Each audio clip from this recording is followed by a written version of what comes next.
Selamat malam, kaum muda yang dikasih Tuhan. Mari kita akan mendengarkan renungan firman Tuhan pada malam hari ini. Saya akan berikan satu tema, pemuda yang tidak pernah merasa lelah. Di dalam Yesaya 40 ayat 27 sampai 31, demikian firman Tuhan. Mengapakah engkau berkata demikian, hai Yakub, dan berkata begini, hai Israel? Hidupku tersembunyi dari Tuhan dan hakku tidak diperhatikan Allahku. Tidakkah kau tahu dan tidakkah kau dengar? Tuhan ialah Allah kekal, yang menciptakan bumi dari ujung ke ujung. Ia tidak menjadi lelah dan tidak menjadi lesu. Tidak terduga pengertiannya. Dia memberi kekuatan kepada yang lelah dan menambah semangat kepada yang tiada berdaya. Orang-orang muda menjadi lelah dan lesu, dan teruna-teruna jatuh tersandung. Tetapi orang-orang yang menantikan Tuhan mendapat kekuatan baru. Mereka seumpama Raja Wali yang naik terbang dengan kekuatan sayapnya. Mereka berlari dan tidak menjadi lesu. Mereka berjalan dan tidak menjadi lelah. Saudara kaum yang dikasih Tuhan, anak muda atau orang muda atau pemuda adalah penerus atau penentu masa depan bangsa ini. Penerus bangsa ini, penentu masa depan bangsa ini. Jadi kemajuan bangsa kita, kemajuan gereja Tuhan, itu ditentukan oleh orang-orang muda. Mengapa? Karena orang muda adalah generasi penerus yang suatu saat ketika kita yang tua-tua tidak ada, Andalah dan saudara yang akan memimpin bangsa ini dan juga gereja Tuhan di akhir zaman. Orang muda memiliki potensi atau kekuatan. Jadi memiliki potensi kekuatan dalam belajar maupun bekerja. Amsal 20 ayat 29b dikatakan hiasan orang muda ialah kekuatannya. Jadi orang muda punya kekuatan, punya potensi untuk masih dapat bekerja dan belajar. Ya, contohnya Ruth, ketika dia masih muda, dia giat bekerja untuk membantu orang tuanya, punya kekuatan. Sehingga masa depan Naomi yang harusnya suram, tetapi dia memberikan masa depan yang baik untuk Naomi karena Tuhan menolong Ruth yang menggunakan kekuatan dan potensinya untuk bekerja dengan baik dan belajar dengan baik. Yang kedua, orang muda adalah agent of change, ya.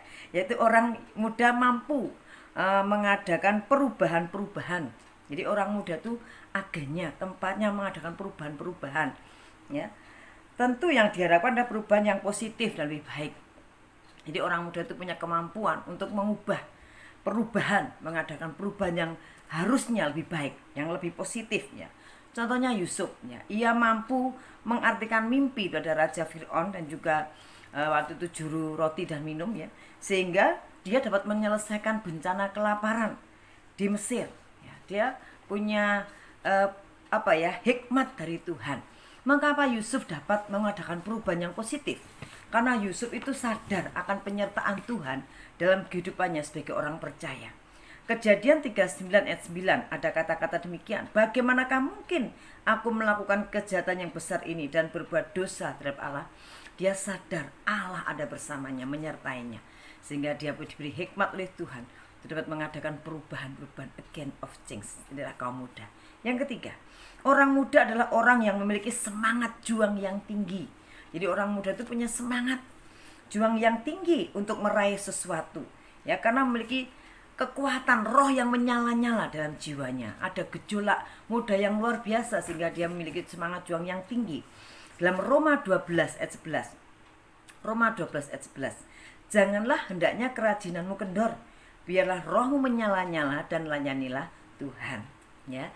Jadi kaum muda itu punya roh dalam juang untuk memiliki semangat juang, yaitu untuk meraih sesuatu. Contohnya Yakub. Yakub untuk mendapatkan Rahel, mendapatkan cintanya, dia rela bekerja 14 tahun dengan penuh semangat juang yang tinggi.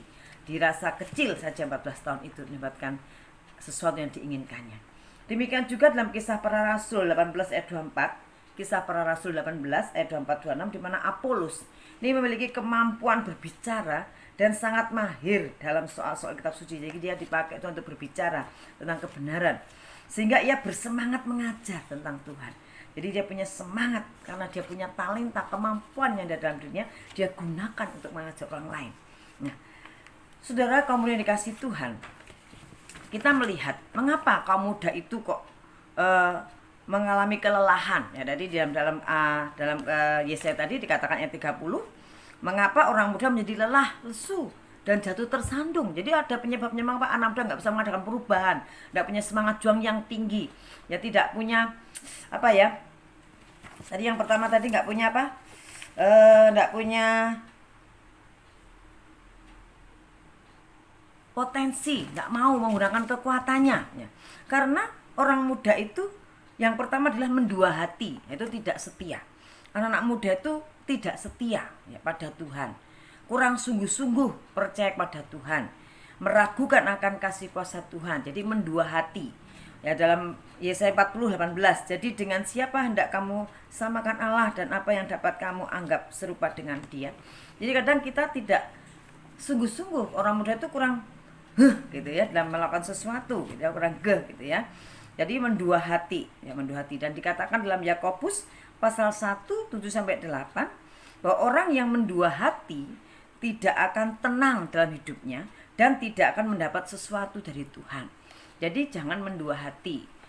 Pastikan iman kita, kepercayaan kita, dan lakukan semua sepenuh hati. Yang kedua, yaitu merasa tidak diperhatikan oleh Tuhan dan tidak diperhatikan haknya. Apa yang menjadi bagiannya tidak sepertinya tidak diperhatikan oleh Tuhan, sehingga kaum muda mudah kecewa, mudah marah, tidak mau dinasihati, iri hati, sehingga rohaninya menjadi kering, menjadi lesu, tidak punya semangat, tidak punya kekuatan dalam dirinya sebagai seorang muda. Nah, perhatikan ayat kita baca Yesaya 49 ayat 4. Tuhan adalah Tuhan adalah pribadi yang luar biasa. Yesaya 49 ayat 4. Tetapi aku berkata, aku telah bersusah-susah dengan percuma dan telah menghabiskan kekuatanku dengan sia-sia dan tak berguna.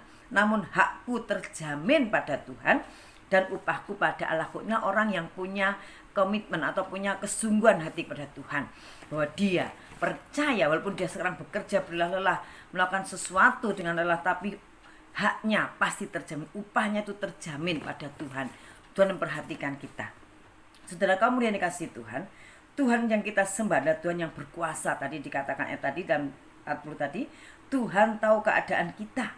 Dia menciptakan dunia ini dari ujung ke ujung. Dia tidak pernah lelah, dia tidak pernah lesu. Yang Tuhan perhatikan adalah bagaimanakah kedalaman hati kita. Tuhan melihat hati kita, motivasi kita dalam melakukan segala sesuatu. Apakah saudara dan saya melakukan sesuatu karena upah fana, upah yang tidak kekal ini, atau karena Tuhan? Kolose 3:23-24 mengingatkan kita, apapun yang kita perbuat harus kita perbuat dengan segenap hati, seperti untuk Tuhan dan bukan untuk manusia. Ketika saudara bekerja berlelah-lelah, percayalah ketika saudara melakukan dengan sepenuh hati untuk Tuhan, maka Tuhan memperhatikan hak saudara, upah saudara pasti akan di bagian saudara. Saudara kamu yang dikasih Tuhan, mari kita kembali pada motivasi yang benar, memiliki motivasi yang benar, sehingga kita menjadi pemuda yang tidak pernah merasa lelah. Ketika kita bekerja dengan sungguh-sungguh, menggunakan potensi kita dengan sungguh-sungguh untuk Tuhan, seperti untuk Tuhan, maka kita akan punya semangat yang tinggi. Tetapi karena suatu kelemahan, kita sedang juga pernah mengalami kelemahan, kita mengalami suatu kelelahan, tidak ada semangat dan kekuatan, maka di sini Tuhan memberikan janji, Dia akan memberikan kekuatan yang baru. Kepada siapakah Tuhan memberikan kekuatan yang baru? Yaitu kepada mereka yang menanti-nantikan Tuhan. Menanti-nantikan Tuhan artinya tekun, setia, dan percaya kepada Tuhan. Seperti Abraham ketika dia menantikan janji Bapa, janji Tuhan dalam kehidupannya. Roma pasal 4:18-21. Sebab sekalipun tidak ada dasar untuk berharap, namun Abraham berharap juga dan percaya bahwa ia akan menjadi bapa banyak bangsa, menurut yang telah difirmankan, demikianlah banyaknya nanti keturunanmu.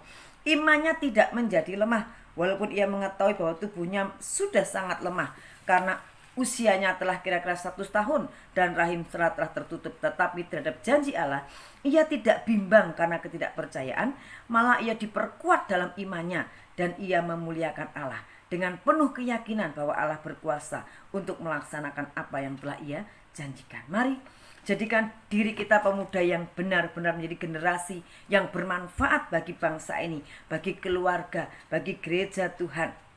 Melalui apa yang bisa kita lakukan hari ini, dari hal yang terkecil yaitu hormati orang tua yang ada di dalam keluargamu. Hormati orang tua, seperti pada Tuhan. Mereka juga belajar dengan tekun, seperti belajar untuk memuliakan Tuhan. Dan juga bekerja dengan segenap hati. Belajar segenap hati, berpikir yang positif untuk mengadakan perubahan yang positif. Dan tetap bersemangat dan melakukan sesuatu, apapun tugas yang sudah diberikan pada kita. Puji Tuhan, jadilah generasi yang tidak pernah lelah. Karena Tuhan menyertai saudara sekarang dan sampai selamanya. Tuhan Yesus memberkati. Amin.